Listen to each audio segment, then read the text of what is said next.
दूसरा तीस्ता नदी पर भी नए ब्रिज के निर्माण के लिए कोरोनेशन ब्रिज के बगल में तीस्ता नदी पर 1100 करोड़ की लागत से 6.4 किलोमीटर 4 लेन नए রাজ্যের উন্নয়নে রাজনীতি নয়, সেক্ষেত্রে কেন্দ্রের তরফে সড়ক পরিবহন ব্যবস্থার প্রসারে সব রকমের উদ্যোগ নেওয়া হচ্ছে বলে জানান কেন্দ্রীয় সড়ক পরিবহন মন্ত্রী নীতিন গডকরি। বৃহস্পতিবার শিলিগুড়ির দাগাপুরে বালাসন থেকে সেবক আর্মি ক্যাম্প পর্যন্ত 4 লেনের জাতীয় সড়কের শিলান্যাস অনুষ্ঠান এসে সাংবাদিকদের এমনটাই জানান কেন্দ্রীয় মন্ত্রী। এদিন বাংলার সঙ্গে বিভিন্ন রাজ্যের সড়ক যোগাযোগ সহজ ও সুগম করতে কেন্দ্রের তরফে বিভিন্ন উদ্যোগের কথা জানান তিনি। ফলে রাজ্যের বিভিন্ন প্রান্ত থেকে দেশের বিভিন্ন অংশের সড়ক ব্যবস্থা সহজ হয়ে যাবে বলে আশা প্রকাশ করেন কেন্দ্রীয় মন্ত্রী। প্রসঙ্গক্রমে এদিন জলপথ পরিবহনে কেন্দ্রীয় সরকারের বিভিন্ন উদ্যোগের কথাও তুলে ধরেন তিনি। তবে সড়ক পরিবহনের বিভিন্ন প্রকল্প রূপায়ণ করতে জমি অধিগ্রহণ আবশ্যিক, সেক্ষেত্রে রাজ্য সরকার তথা সংশ্লিষ্ট প্রশাসনের সর্বত সহযোগিতা প্রয়োজন বলে জানান তিনি। একই সঙ্গে রাজ্যের সড়ক উন্নয়নে কোনো রকম রাজনীতি হবে না বলে সরাসরি জানিয়ে দেন কেন্দ্রীয় মন্ত্রী। এদিন উত্তরবঙ্গের বিভিন্ন সড়ক ব্রিজ সংস্কার সহ রাজ্যের অন্যান্য অংশে পরিবহন ব্যবস্থার উন্নয়নে বিভিন্ন কর্মসূচি হয়েছে বলে জানান কেন্দ্রীয় সড়ক পরিবহন মন্ত্রী নীতিন গডকরি। अभी दूसरा तीस्ता नदी पर भी नए ब्रिज के निर्माण करोड़ की घोषणा कर दी। 1000 करोड़ का सीआरएफ में पैसे की मंजूरी की। देखिए, मैं आपको बाकी राजनीतिक बातें मुझे पूछिए मत, मैं जवाब नहीं दूंगा, पर मैं इतनी बात कह रहा हूं कि सबका साथ, सबका विकास और सबका प्रयास, और इसलिए बंगाल के विकास में हम सब लोग, भारत सरकार, प्रधानमंत्री और मेरा डिपार्टमेंट पूरा सहयोग करेगा। और यहाँ कोई हम राजनीति नहीं करेंगे। हम जो भी काम करने लायक है वो काम में राज्य सरकार को पूरा सहयोग करेंगे, क्योंकि बंगाल हमारा देश है, यहाँ की जनता भी हमारी है और हम जनता के हैं। तो इसमें सबका विकास होना चाहिए। और रोड सब जगह जाता है, वो कौन एमपी है, कौन से पार्टी का है, एमएलए कौन से पार्टी का है, ये हमने कभी सोचा नहीं है। हम जो आवश्यक है वो काम सब जगह करेंगे और इसमें कोई पार्टीबाजी नहीं होगी।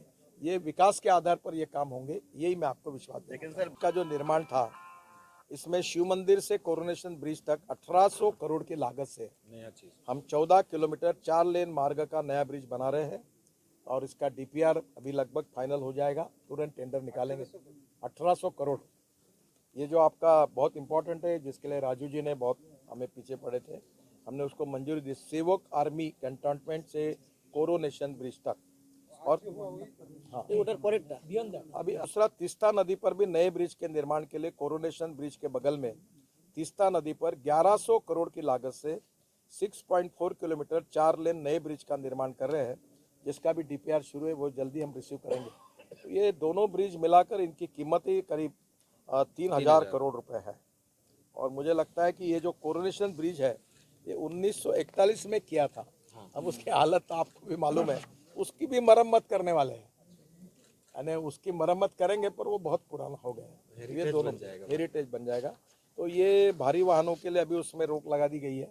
हम उसकी मरम्मत कर रहे हैं, उसका स्टडी कर रहे हैं कि उसको किस प्रकार से मजबूत करेंगे। पर कितना भी हुआ तो भी अब हेवी ट्रैफिक के लिए 1941 को ब्रिज को फिर से नए जैसे करने में 18 अंग्रेजों के समय का है, तो ये बहुत पुराना है और ये सिक्किम और भूटान के लिए बहुत जरूरी है।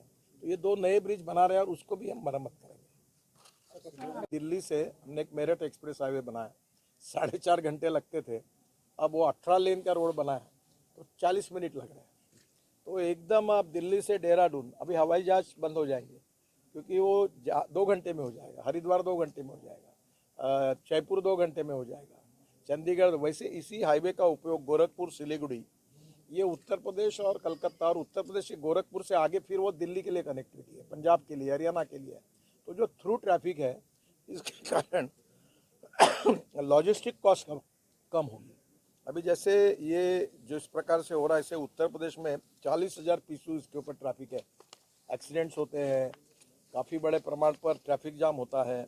बंगाल में भी यही स्थिति है, बिहार में भी यही स्थिति है और उससे काफ़ी तकलीफें होती है। तो ये पूरा हम 2023 में इसको अवार्ड कर देंगे, अलाइनमेंट पक्की हुई है। और बंगाल के मुख्यमंत्री जी को भी मैंने आज ही अधिकारियों को सूचना दी है कि कुछ कलकत्ता को जोड़ने के लिए उनके भी सुझाव है, तो उसके साथ उनको भी प्रेजेंटेशन करेंगे और उनकी सबकी सलाह से अब इस काम को शुरू करेंगे। एक वाराणसी से हावड़ा ये ग्रीनफील्ड एक्सप्रेस है, ये भी बहुत इंपॉर्टेंट है। ये 30,000 करोड़ की लागत से 620 किलोमीटर 6 लेन का ग्रीनफील्ड एक्सेस कंट्रोल एक्सप्रेसवे है। ये वाराणसी से हावड़ा कलकत्ता का सफ़र जो 12 घंटे का है वो 6 घंटे में हो जाएगा। मेरे अंदाज से अभी जो मैंने कहा तो 5 घंटे में हो जाएगा। और इसमें यह कॉरिडोर उत्तर प्रदेश के चंदौली से शुरू होकर बिहार, झारखंड और पश्चिम बंगाल की पुरुलिया, बांकुरा, पश्चिम मिदनापुर, हुगली होकर हावड़ा तक जाएगा और पश्चिम मिदनापुर जिले से रामजीवनपुर, खड़गपुर, मोरग्राम एक्सप्रेसवे से क्रॉस करेगा। अब ये जो पश्चिम मिदनापुर जिले में रामजीवनपुर में जो है ये सब हाईवे वहाँ मिलेंगे, तो उधर से सब दिशा में जाने के लिए सुविधा प्राप्त होगी। और इसका भी डीपीआर हमारा अभी लगभग बन चुका है और जल्दी ही अलाइनमेंट और लैंड एक्विजिशन के काम को शुरुआत करेंगे। एक हमने कहा है कि भाई 90% लैंड एक्वायर्ड किए बिना काम अवार्ड नहीं करना, तो नेचुरली अब इसमें बंगाल की सरकार, एमपी, एमएलए सबके सहयोग से लैंड एक्विजिशन फास्ट होगा तो होगा। ये चौथा एक्सप्रेस हाईवे ये बहुत इंपॉर्टेंट है। ये भी कलकत्ता का, हल्दिया का कंजेशन कम करेगा। ये रक्सौल हल्दिया है।